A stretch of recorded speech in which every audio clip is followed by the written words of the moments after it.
Irmãos, que puderem, vamos ficar em pé e vamos ler a palavra do Senhor no livro de Oséias, Oséias 5, a partir do verso 15, na verdade.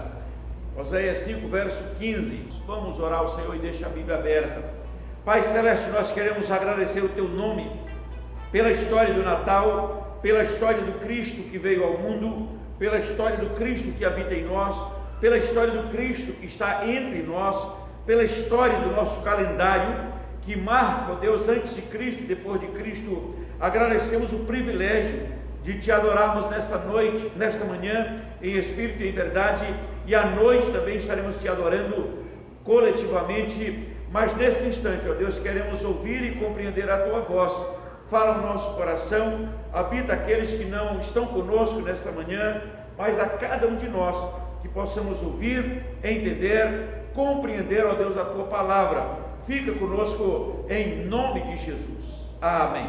Irmãos, o nosso calendário, pelo menos hoje é o dia que se comemora o Natal, mas nós sabemos que não tem uma data específica no calendário, não tem nenhum calendário, tem suposições de que o Cristo tenha nascido neste ou naquele mês, mas não tem um dia específico para dizer que Cristo nasceu neste dia. Mas a Bíblia diz que Cristo criou o universo, que nada do que foi feito sem Ele se fez. A Bíblia diz em Hebreus 1 que Cristo fez e sustenta o universo com a força da sua palavra. No Evangelho de João diz que o Verbo é Deus e que sem Ele nada do que foi feito se fez. E aí diz que Ele ainda se fez carne e habitou entre nós, e vimos a sua glória, glória como do unigênito do Pai. Então o importante não é ter um dia específico, até porque o eterno Deus se fez homem e submete ao tempo. Então você tem a eternidade se submetendo à cronologia. A Bíblia diz que Cristo morre ali pelos 33 anos, 32, 33 anos. Então é o Pai da eternidade, é o Criador do universo, que um dia se faz homem, se faz carne e habita entre nós. E a Bíblia diz que nós o vimos como vemos, porque a glória de Deus se manifestou. Isso é importante saber. Por que Cristo veio ao mundo? A Bíblia diz que Cristo morreu pelos nossos pecados e ressuscitou pela nossa justificação ou redenção. Aí a Bíblia diz que pela graça sois salvos mediante a fé. Isso não vem de vós, é dom de Deus. E de repente, de uns anos para cá, podemos retornar no número exato, vamos supor dos anos de 300 para frente, vem se crescendo essa história do comércio em torno do Natal. E aí de repente chegamos em nossos dias, e aí pessoas correm no comércio o dia todo, às vezes à noite, para dar o presente, alguma coisa para as pessoas, e vão esquecendo do verdadeiro sentido do Natal. Então há um consumismo. Até escrevi alguma coisa ontem à noite, que se a nossa festa for apenas festa, aí o consumismo, então o verdadeiro sentido do Natal vira carnaval, porque é só festa. Se é só comida, há uma glutonaria e não um reconhecimento de Cristo. E aí eu quero pensar com os irmãos sobre dois textos que me veio à mente essa semana. Eu estava pensando nesse movimento de festa, um é esse de Oséias, e o outro é o de Romanos capítulo 1. E aí eu coloquei um tempo para a gente pensar de uma forma bem objetiva sobre o dia em que Deus se recolheu. O dia em que Deus se recolheu. Talvez você nunca tenha pensado como que Deus se recolhe, como que Deus se recolheu. Nós temos visto algumas reclamações de pessoas dizendo: se Deus existe, por que acontece isso ou aquilo? Se Deus existe, por que nós estamos vivendo dias de calamidades? Muitos falaram muito essa frase no período 2019, 19, 20, 21, período de pandemia, em que houve essa proclamação da desgraça, né, no nosso mundo, mas a suposta pandemia passou, mas a miséria e a desgraça ela continua. cavalgando em nossa sociedade, né, de uma forma assustadora. E aí de repente você encontra lá em Romanos 1 que a Bíblia diz assim, a partir do verso 18, e diz que as pessoas, inculcando-se por sábias, tornam-se loucas e desprezaram o conhecimento de Deus. E aí diz, eles trocaram a imagem de Deus e eles se entregaram, né, nos seus pensamentos nulos, e o próprio Deus assim, então Deus entregou a uma disposição mental, e aí eles se desonram e eles morrem, tanto os que aprovam como os que fazem aquelas próprias leis. E a Bíblia diz assim, então eles se desintegram, eles morrem porque Deus entrega-os na sua própria disposição mental. É como se Deus se encolhesse e diz, tá bom, então vocês procuram esse caminho, então vocês prossigam nesse caminho. Aqui o Oséias, Israel está sendo levado cativo para a Babilônia, está cativa, e é como se Deus se recolhesse, está aí no verso 15. Olha o que Deus diz para Israel, se ele não vai dizer para a nossa própria nação. Verso 15, irei, isso é Deus falando, não é Israel, irei e voltarei para o meu lugar, até que se reconheçam culpados e busquem a minha face, estando eles angustiados, cedo me buscarão, dizendo, quem diz o verso 15, claro, o restante também, porque é a palavra de Deus, mas é o próprio Deus, porque Israel o esqueceu, o abandonou, desprezou, buscou outros deuses, outros reis, outros sacrifícios. Israel estava terminando uma fase em que houve rei de Israel que sacrificou os próprios filhos, então eles abandonaram o Senhor, e aí agora chega Deus e diz assim, olha, irei e voltarei para o meu lugar, até que se reconheçam culpados. E sabe quando isso aconteceu? 70 anos depois de cativeiro. Aí eles voltam com Esdras, Neemias e Zorobabel. O Salmo diz que eles estavam na Babilônia e eles não cantavam o Senhor. Salmo 137, eles não cantavam o Senhor. Diz que se seque a nossa língua, que se grude no céu da nossa boca, se cantarmos um cântico do Senhor em terra estranha. Então eles ficaram lá, parece que 70 anos, e eles não cantaram, mas aí eles reconhecem a grandeza de Deus. Aí vem o Salmo 126, que é escrito depois do 137, que diz, grandes coisas fez o Senhor por nós, por isso nós estamos alegres. Ele diz, quando o Senhor restaurou a sorte de Sião, nós ficamos como quem sonha, então a nossa boca se encheu de riso, e muitos vão dizer, grandes coisas fez o Senhor por eles, por isso eles estão alegres. Ele diz assim, olha, quem sai andando e chorando enquanto semeia, voltará colhendo os seus feixes. Então, o Salmo 137 é mais ou menos esse contexto aqui, que eles foram levados, e aí lá eles reconhecem, e o 126 é quando eles voltam.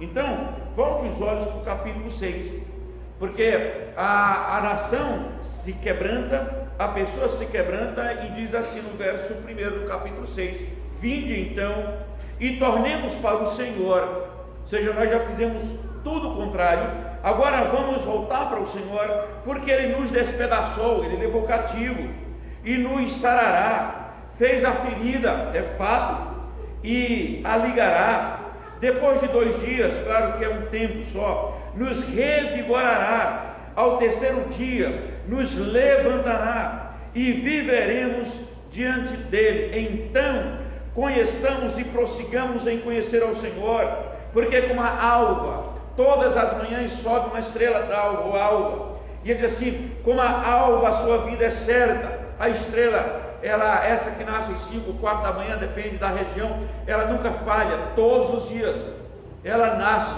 e ele diz, por isso, como a alva a sua vinda é certa, ele descerá sobre nós como a chuva serôdia, que rega a terra.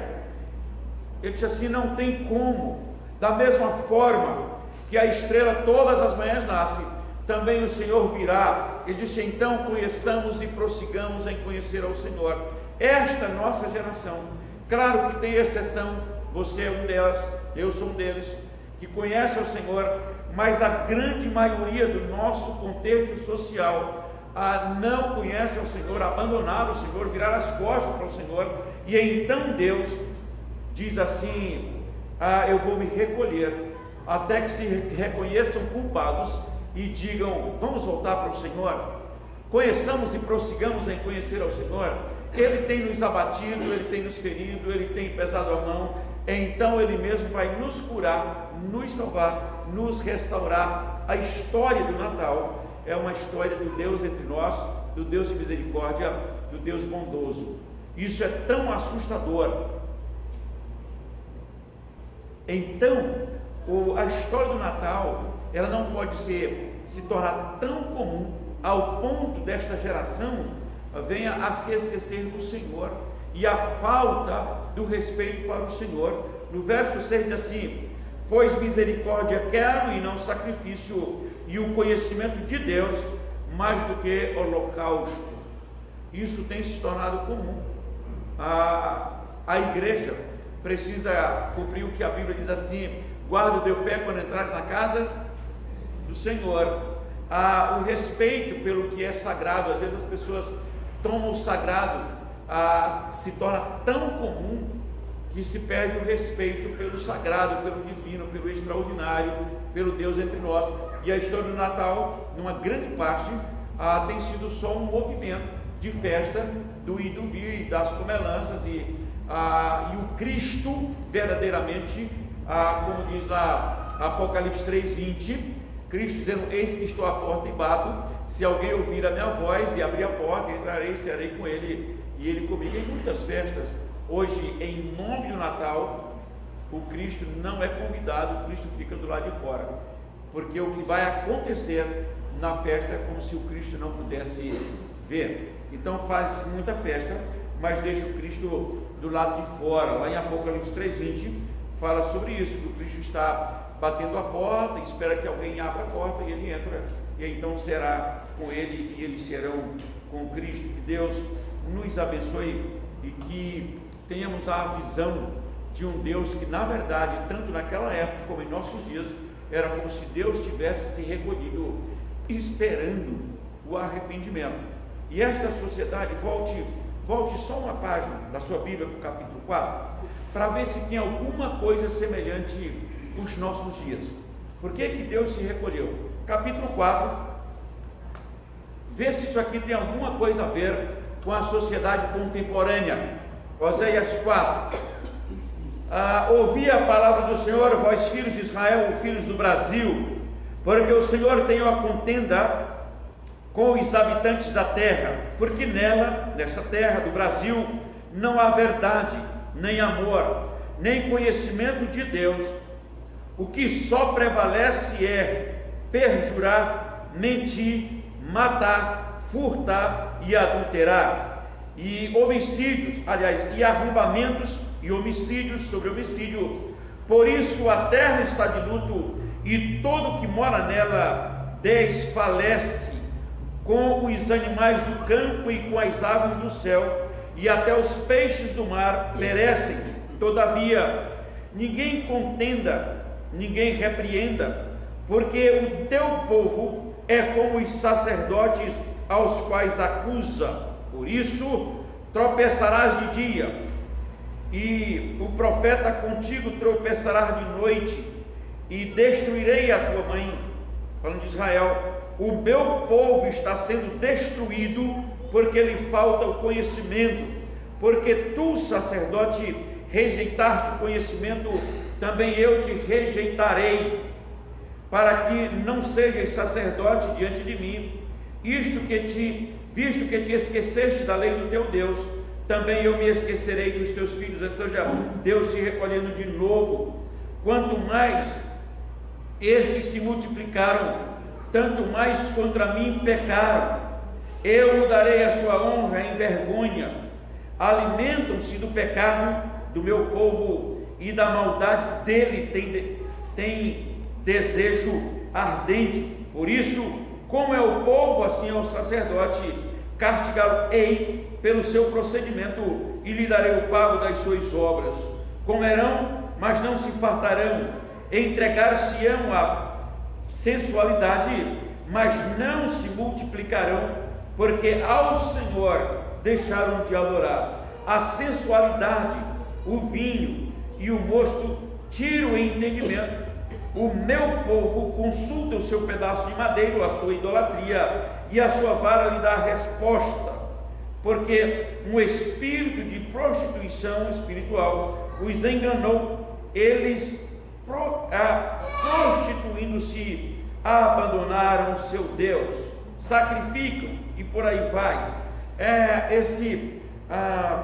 Oséias 4 é uma mensagem extremamente atualizada. É um povo que despreza o Senhor, e é como se Deus se recolhesse esperando o arrependimento, o reconhecimento de Deus, o reconhecimento do Cristo em nós, do Cristo entre nós, do Emanuel, o Deus conosco. E voltemos os olhos sempre para o verdadeiro sentido do Natal. Esta é a razão pela qual estamos na casa do Senhor. Vamos orar ao Senhor.